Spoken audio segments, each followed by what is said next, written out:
Hello दोस्तों, स्वागत है आप सभी का हमारे YouTube channel science with Rahul sir में। दोस्तों, आज से हम आपके लिए शुरू करने वाले हैं कक्षा 10 की साइंस का संपूर्ण सिलेबस, वो भी बिल्कुल इजी तरीके से। दोस्तों, आप भी कक्षा 10वीं में अच्छे अंक हासिल करना चाहते हैं तो हमारे साथ जुड़ जाइए और अपने दोस्तों को भी शेयर कीजिए और वीडियो को स्किप मत करना दोस्तों। तो चलिए दोस्तों, शुरू करते हैं हम क्लास 10 साइंस का चैप्टर नंबर 1। चैप्टर का नाम है दोस्तों रासायनिक अभिक्रिया एवं समीकरण। दोस्तों, आपने पिछली क्लासों में तो पढ़ा ही होगा कि रासायनिक परिवर्तन और भौतिक परिवर्तन क्या क्या होते हैं। तो दोस्तों, यहाँ पे कुछ रासायनिक अभिक्रिया होने की पहचान बताई हुई है दोस्तों कि हम किस आधार पर कहेंगे कि इसमें रासायनिक अभिक्रिया हुई है या नहीं। तो हम किसी वस्तु की अवस्था में परिवर्तन, अवस्था कौन कौन सी होती है दोस्तों? ठोस, द्रव और गैस। अगर किसी वस्तु की अवस्था में परिवर्तन होता है या फिर रंग में कोई परिवर्तन देखने को मिलता है या फिर गैस उत्सर्जित होती है या निष्कासित होती है या तापमान में कोई परिवर्तन देखने को मिलता है, तो हम दोस्तों इन के आधार पर हम बता सकते हैं कि कोई रासायनिक अभिक्रिया हुई है। तो मेनली यही 4 चीज़ें जिसके आधार पर हम बता सकते हैं कि कहीं पे रासायनिक अभिक्रिया हो रही है। तो दोस्तों, हम देखेंगे रासायनिक समीकरण क्या होता है दोस्तों। तो आपने कई बार रासायनिक समीकरण को लिखा होगा तो देखा होगा दोस्तों, जो रासायनिक अभिक्रिया में जो भाग लेते हैं उनको हम बोलते हैं अभिकर्मक, या दूसरा भी इसको बोल सकते हैं हम अभिकारक। तो दोस्तों, जो रासायनिक अभिक्रिया में भाग लेते हैं उसको हम कहते हैं अभिकर्मक या अभिकारक, और जो अभिक्रिया के बाद हमको मिलते हैं उनको हम बोलते हैं उत्पाद, यानी कि प्रोडक्ट। इंग्लिश में हम बोल सकते हैं प्रोडक्ट, यानी कि A+B, और ये हमने बना दिया एरो, और इधर हम लिख देते हैं AB समझने के लिए। तो ये दोनों अभिक्रिया कर रहे हैं तो ये क्या हो जाएंगे हमारे अभिकर्मक या अभिकारक। और जो अभिक्रिया के बाद हमको जो मिलेगा वो होगा उत्पाद।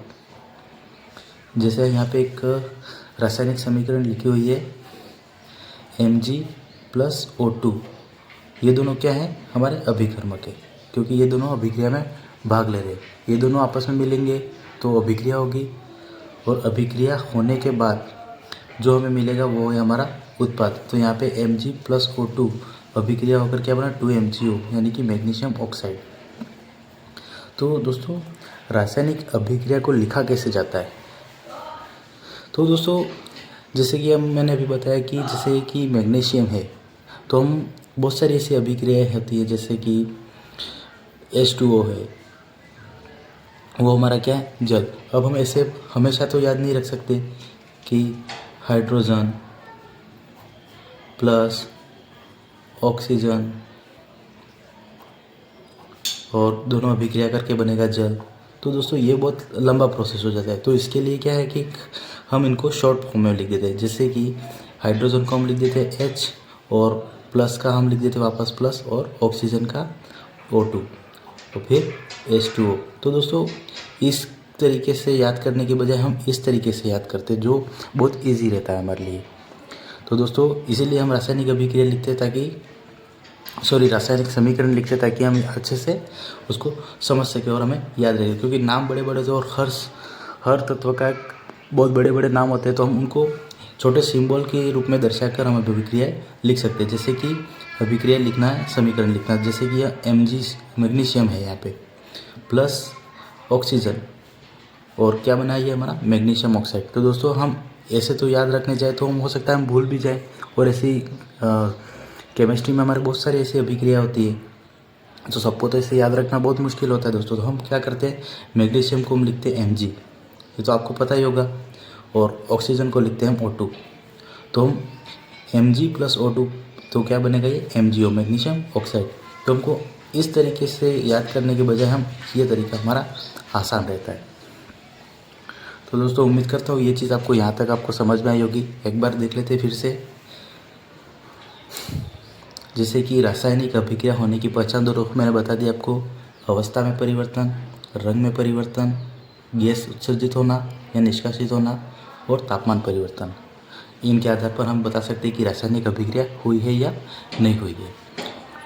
दूसरा है रासायनिक समीकरण क्यों लिखी जाती है, यानी कि कैसे लिखी जाती है। तो रासायनिक अभिक्रिया में अगर आपको पूछे कि अभिकारक कौन कौन होते हैं, तो जो अभिक्रिया में भाग लेते हैं वो होते हैं हमारे अभिकर्मक या अभिकारक, और जो अभिक्रिया के बाद हमको मिलता है वो होता है हमारा उत्पाद। यहाँ तक दोस्तों समझ आ गया होगा आपको। और अभिक्रिया लिखने का तरीका ये भी हमने अच्छे से देख लिया। अब हम देखते हैं कि रासायनिक अभिक्रिया को संतुलित करना। दोस्तों अभिक्रिया को संतुलित करने के पीछे हमारा एक नियम काम करता है। आपने कक्षा 9 में पढ़ा होगा द्रव्यमान संरक्षण का नियम। द्रव्यमान संरक्षण का नियम क्या कहता है दोस्तों, किसी भी रासायनिक अभिक्रिया में, सुनना ध्यान से, किसी भी रासायनिक अभिक्रिया में द्रव्यमान का न तो निर्माण किया जा सकता है और न ही नष्ट किया जा सकता है।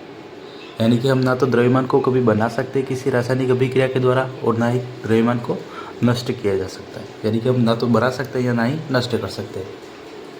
या इसी को दूसरी लैंग्वेज में समझे तो अभिक्रिया के पहले और अभिक्रिया के बाद प्रत्येक तत्व के परमाणुओं की संख्या समान होती है। तो दोस्तों समझना यहाँ पे ये कहना चाहता है कि यहाँ पे जितनी संख्या थी अभिकारकों में, कितने भी अभिकारक हो सकते हैं, 1 हो सकता है, 2 हो सकते हैं, 3 हो सकते हैं, 4 हो सकते हैं। तो जितने भी अभिकारक होंगे उन सबके परमाणुओं की संख्या और जो उत्पाद में जो तत्व होंगे उनके परमाणुओं की संख्या हमेशा बराबर होगी।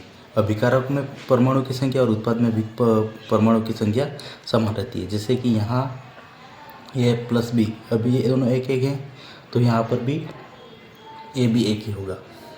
यानी कि मान लो यहाँ पे परमाणु की संख्या 4 है तो यहाँ पे भी 4 होगी। अगर मान लो यहाँ 6 है तो यहाँ पे भी 6 है। अगर यहाँ 6 है और अगर यहाँ 5 मिलती है, इसका मतलब यह अभिक्रिया हमारी संतुलित नहीं है दोस्तों। तो इसके लिए हम इसको संतुलित करेंगे। दोस्तों आज की हमारी पहली क्लास थी।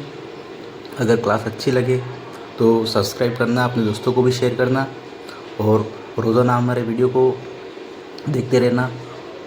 हम उम्मीद करते हैं आपको कुछ नया ही सीखने को मिलेगा यहाँ पे। तो दोस्तों मिलते हैं अगली क्लास में। अगली क्लास में हम सीखेंगे कि रासायनिक अभिक्रिया को संतुलित कैसे किया जाता है और रासायनिक अभिक्रिया कितने प्रकार की होती है। तो अभी के लिए धन्यवाद दोस्तों।